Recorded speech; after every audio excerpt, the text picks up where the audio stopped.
വിശുദ്ധ മർക്കോസ് എഴുതിയ സുവിശേഷം അധ്യായം 3 വാക്യങ്ങൾ 20 മുതൽ 30 വരെ. യേശുവും ബെൽസെബൂലും. അനന്തരം അവൻ ഒരു ഭവനത്തിൽ പ്രവേശിച്ചു. ജനങ്ങൾ വീണ്ടും വന്നുകൂടിക്കൊണ്ടിരുന്നു. തന്മൂലം ഭക്ഷണം കഴിക്കാൻ പോലും അവർക്ക് കഴിഞ്ഞില്ല. അവന്റെ സ്വന്തക്കാർ ഇത് കേട്ട് അവനെ പിടിച്ചുകൊണ്ടുപോകാൻ പുറപ്പെട്ടു. കാരണം അവന് സുബോധം നഷ്ടപ്പെട്ടിരിക്കുന്നുവെന്ന് അവർ കേട്ടിരുന്നു. ജെറുസലേമിൽ നിന്ന് വന്ന നിയമജ്ഞർ പറഞ്ഞു, അവനെ ബെൽസെബൂൽ ആവേശിച്ചിരിക്കുന്നു. പിശാചുക്കളുടെ തലവനെ കൊണ്ടാണ് അവൻ പിശാചുക്കളെ പുറത്താക്കുന്നത്.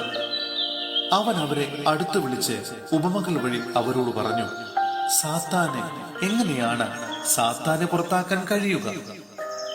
അന്തഛിദ്രമുള്ള രാജ്യം നിലനിൽക്കുകയില്ല, അന്തഛിദ്രമുള്ള ഭവനവും നിലനിൽക്കുകയില്ല. സാത്താൻ തനിക്ക് തന്നെ എതിരായി തലയുയർത്തുകയും ഭിന്നിക്കുകയും ചെയ്താൽ അവന് നിലനിൽക്കുക സാധ്യമല്ല. അത് അവന്റെ അവസാനമായിരിക്കും. ശക്തനായ ഒരുവന്റെ ഭവനത്തിൽ പ്രവേശിച്ച് വസ്തുക്കൾ കവർച്ച ചെയ്യണമെങ്കിൽ ആദ്യമേ അവനെ ബന്ധിക്കണം. അതിനുശേഷമേ കവർച്ച നടത്താൻ കഴിയൂ. സത്യമായി ഞാൻ നിങ്ങളോട് പറയുന്നു, മനുഷ്യമക്കളുടെ എല്ലാ പാപങ്ങളും അവർ പറയുന്ന ദൂഷണങ്ങളും ക്ഷമിക്കപ്പെടും. എന്നാൽ പരിശുദ്ധാത്മാവിനെതിരായി ദൂഷണം പറയുന്നവനെ ഒരു കാലത്തും പാപത്തിൽ നിന്ന് മോചനമില്ല. അവൻ നിത്യപാപത്തിന് ഉത്തരവാദിയാകും. അവൻ ഇങ്ങനെ പറഞ്ഞത് തനിക്ക് അശുദ്ധാത്മാവുണ്ട് എന്ന് അവർ പറഞ്ഞതിനാലാണ്.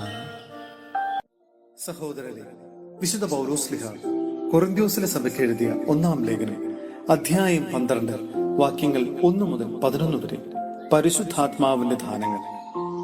സഹോദരരെ, നിങ്ങൾ ആത്മീയ ദാനങ്ങളെ കുറിച്ച് അറിവുള്ളവരായിരിക്കണമെന്ന് ഞാൻ ആഗ്രഹിക്കുന്നു.